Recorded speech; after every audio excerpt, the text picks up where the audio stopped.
Ini ada contoh nih, boleh nih. Berarti kalau yang ini tergolongnya apa nih? Yang Nah, paling ujung nih. Oke, yang ini adalah dynamic microphone. Ya, berarti kan? dia tidak membutuhkan ini ya. Tidak memerlukan energi dari luar. Nama energinya itu phantom power.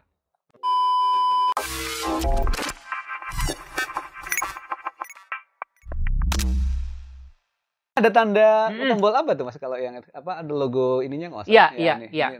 Sangat jelas sekali. Di sini kita bisa lihat ada logo nih. Logo di sini kayak coba kalau tanda apa kalau ya? Mas lihat di sini kayak logo apa nih? Bulat tapi bawahnya bulat tapi bawahnya ada menyempit dikit. Apalagi jenis mikrofon yang ini nih terlihat ini adalah jenis mikrofon kondensor. Nah, ini bentuk logonya makin banyak. Coba deh Mas lihat ya. Ada 1, 2, 3, 4, ada 4 logonya seperti itu. Nah, itu apa itu artinya? Ini kode-kode para musisi kah atau apa nih? Atau kode tim audio itu apa? Itu yang harus kita pecahkan itu karena itu ada rahasia dari zaman dulu. Selanjutnya masuk sekolah aja gitu. Apa Mas? Biasanya tandanya buat apa ya kalau ini? Jadi itu dia memberitahu bahwa kalau mikrofon yang mempunyai atau kita pilih kode logonya yang seperti ini, berarti cara menerima suara dari si mikrofonnya bentuknya akan seperti ini. Jadi artinya namanya kalau yang seperti ini adalah namanya kardioid. Jantung. Nah, namanya kalau di Indonesia ini apa? Jantung ya. Menjantung kira-kira gitu. Ya, kardioid atau jantung. Nah, jadi cara menerima suaranya bentuknya adalah seperti jantung tadi. Yes, begitu. Bentuknya beginilah ya. Bentuknya begini. Berarti dia hanya bisa menerima sumber suara yang begini. Jadi hanya dari depan saja.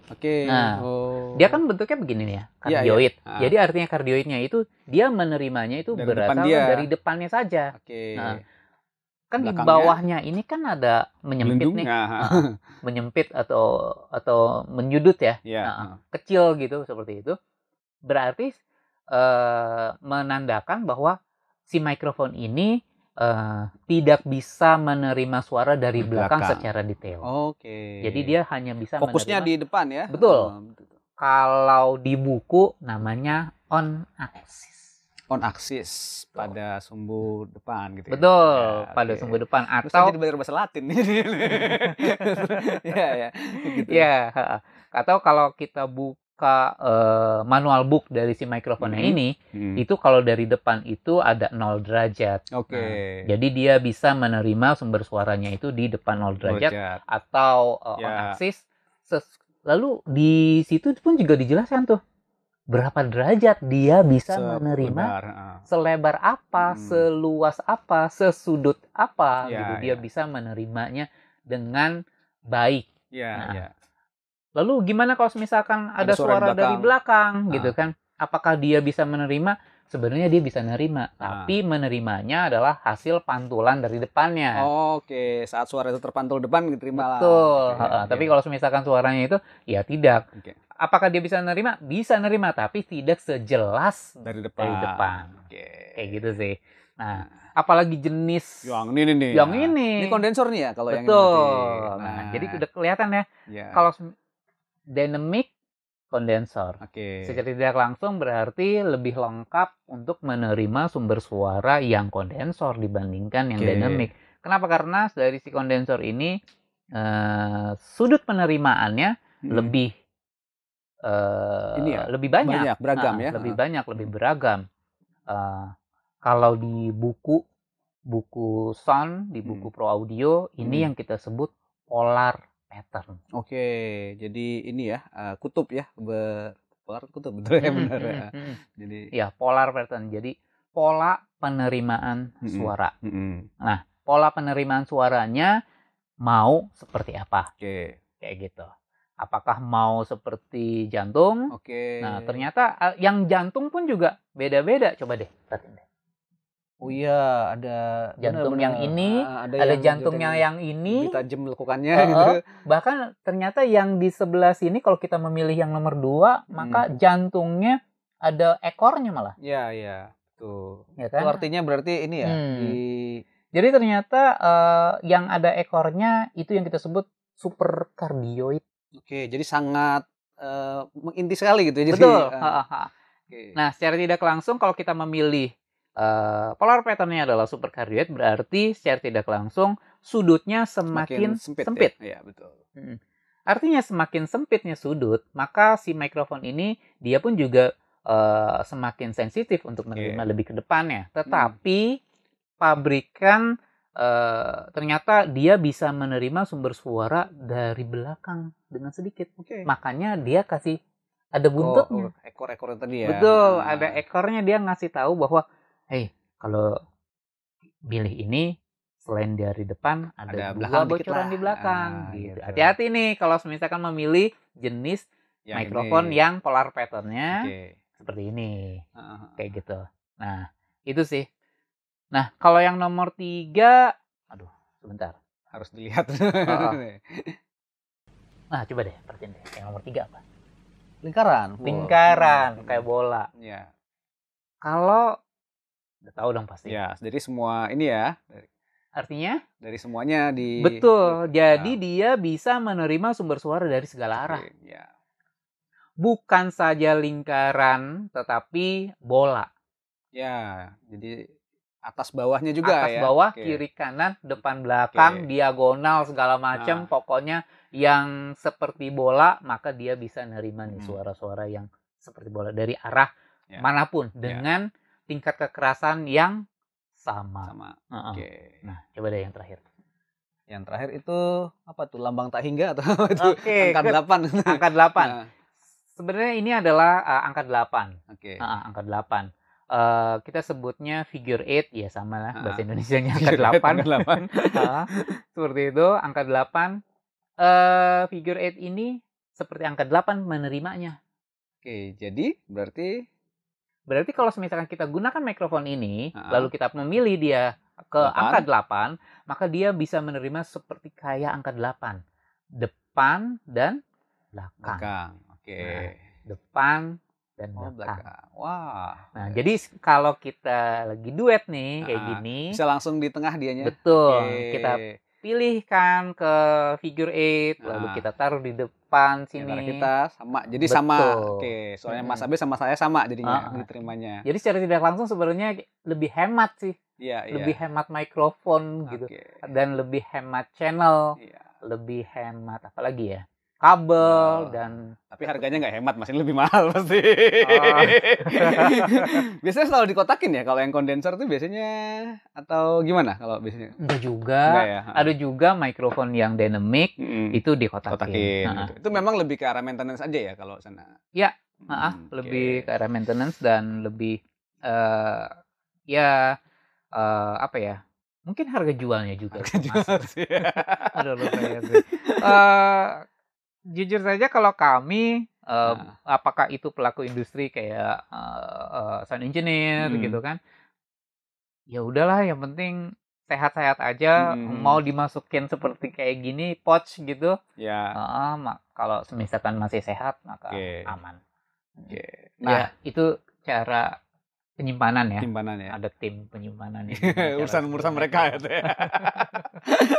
Kalau milih biasanya gimana, Mas? Kalau ini ya kan, maksudnya kan pasti kan kita dibatasi oleh beberapa hal ya, kebutuhan kita gitu ya. Ada yang buat vokal, ada yang buat alat musik, ada yang buat ini gitu kan. Ada yang buat cuman sekedar jelas saja gitu. Ada juga yang nanti karena budgetnya juga gitu ya, jadi mikir gitu kan. Ya kalau optimalnya biasanya kalau Mas Abe sendiri pertimbangan memilih mikrofon apa, Mas? Iya. Jadi yang awal itu buat apa dulu? Gitu kan. Kebutuhan ya, berarti kebutuhannya apa? Keperluannya buat apa nih? Buat vokal, buat vokal. Karena karena begini, semua mikrofon itu kita bisa gunakan. Iya. Kayak gitu. Semua mikrofon kita bisa gunakan, tetapi untuk apa dulu? Seperti itu. Karena masing-masing mikrofon pasti mempunyai fitur-fitur tertentu, ya kan? Pabrikan pun juga sudah memilih. Ya seperti itu. Yang kedua, dari bentuknya, kayak gitu. Nah, yang selanjutnya adalah tadi dynamic kah, atau yang kondensor. Nah, itu ada juga tuh salah satu yang kita harus memilih, kenapa kita harus memilih kondensor, kenapa kita harus memilih dynamic.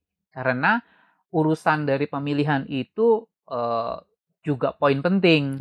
Karena mikrofon dynamic secara penangkapan berdasarkan frekuensi penerimaan suara itu berbeda dengan penerimaan frekuensi dari si mikrofon kondensor. Jadi makanya kenapa dari beberapa sound engineer gitu kan memilih sewaktu rekaman mereka menggunakan mikrofon kondensor contohnya. Dan sewaktu live mereka menggunakan dynamic microphone. Padahal source-nya kegunaannya sama-sama untuk vokal. Sama-sama artisnya dia juga gitu kan. Sama gitu. Nah, tetapi berbeda. Nah, itu dia. Kalau kita dalami yang kita sebut pola penerimaan suara tadi, yang polar pattern dan frekuensi response, suara yang diterima sama si mikrofon, maka mikrofon kondensor lebih detail dalam penerimaan suara frekuensinya dibandingkan mikrofon dynamic. Jadi secara tidak langsung orang-orang mengatakan bahwa bagusan kondensor ya. Tapi tergantung kegunaannya lagi tadi ya. Betul. Karena orang mengatakan mikrofon kondensor itu lebih peka. Begitu. Ya jelas aja. Karena berdasarkan cara kerjanya tadi. Dia dapat energi dari luar, maka dia fokus untuk nangkep gitu ya. Betul. Gitu. Jadi walaupun suara yang lirih, suara yang pelan, dia bisa terima dengan baik. Gitu. Sementara yang sana dia harus mikrofon dynamic. Dia harus punya energi yang cukup terlebih dahulu, maka dia baru bisa menggetarkan diafragma. Kayak gitu. Ya. Tetapi ada kekurangannya juga sewaktu kita menggunakan mikrofon kondensor. Kenapa? Karena suara yang pelan saja diterima. Gitu kan? Betul. Berarti secara tidak langsung suara yang pelan itu artinya adalah mungkin saja ada noise ataupun suara-suara yang kita tidak mau dari sumbernya itu diterima juga dengan baik. Kayak kita masuk ke studio gitu kan, recording, ada suara AC, maka diterima dengan baik dari si mikrofon kondensor itu. Jadi ada suara tiba-tiba nyamuk lewat gitu kan. Atau suara AC. Maksudnya kita masuk ke studio gitu kan, di mana suara noise-nya itu hampir minim, hampir minim. Jadi noise AC-nya itu memang benar-benar sangat kecil sekali. Nah, karena mikrofon kondensor ini sangat peka gitu kan, karena seperti itu, maka vokalis atau vokalnya pun juga diterima dengan baik. Bahkan suara kecapan dari mulut pun juga diterima juga itu seperti itu. Nafasnya kadang-kadang juga ini ya sampai seperti itu dia. Nah, ya hal-hal itu yang kadangkala menjadi permasalahan. Tetapi ada juga beberapa engineer yang jangan dipotong. Gitu kan.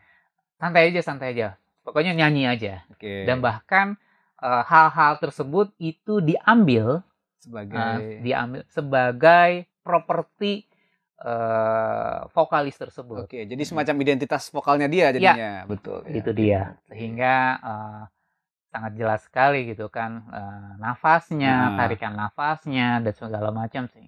Dan kalau kita dengarkan dengan baik, jadi ada apa ya? Ada humannya lah bahasa. Jadi lebih nggak kayak beneran mesin banget lah ya gitu. Jadi ada ininya. Mantap. Waduh, saya udah lumayan banyak belajar nih ya. Dapat kursus singkat ini. Terima kasih loh Mas, dikasih gratis saya ini. Aman sekali. Ini bukan promosi kan supaya saya masuk sekolah. Oke, teman-teman juga mungkin udah belajar banyak ya. Teman-teman APDK sudah belajar banyak sedikit dari apa yang disampaikan di sini tentang penggunaan mic, tentang tipe-tipe yang kita pakai gitu ya. Sebenarnya masih beragam lagi ya. Ada banyak hal yang kita bisa explore lagi gitu. Tapi secara umum yang demikian ya. Ada beberapa hal yang bisa kita tentukan untuk memilih. Yang pertama tadi kita tahu kebutuhannya apa gitu ya. Terus kemudian kita bisa menentukan ya tipe yang mungkin sesuai dengan kebutuhan itu gitu. Walaupun nanti budget juga menentukan ya kita bisa pakai yang mana gitu. Dan nggak selamanya kita harus pakai yang dynamic, nggak selalu pakai ini, tergantung apa yang mau dicapai nanti ya di sana. Betul. Karena di LPDK untuk materi mikrofon kita ada 6 kali pertemuan. Oke, wah. Sebanyak itu. Ada 6 kali pertemuan dan kita membahas secara detail khusus untuk mikrofon saja secara detail, dan di akhir pertemuan tersebut di minggu ke-6 itu kita ada praktek. Prakteknya itu di studio, ya maksudnya prakteknya itu bukan 2 jam pertemuan seperti kayak kelas-kelas LPDK tapi 1 shift studio. Jadi nyobain semua tuh ya? Nyobain semua seperti itu. Nah, itu kita bahas secara detail dari perlengkapan mikrofon semuanya. Jadi berarti kalau mau ikut nih, khususnya harus ikut nih. Yuk. Makasih banget ya Mas Abe sudah berbagi. Teman-teman yang sudah menyaksikan, kita jumpa lagi dalam obrolan di channel LPDK berikutnya. Sampai jumpa, kita tetap akan ngomongin sound audio dengan cara yang profesional, dengan gaya yang santai seperti ini ya. Makasih Mas Abe, makasih teman-teman semua. Thank you.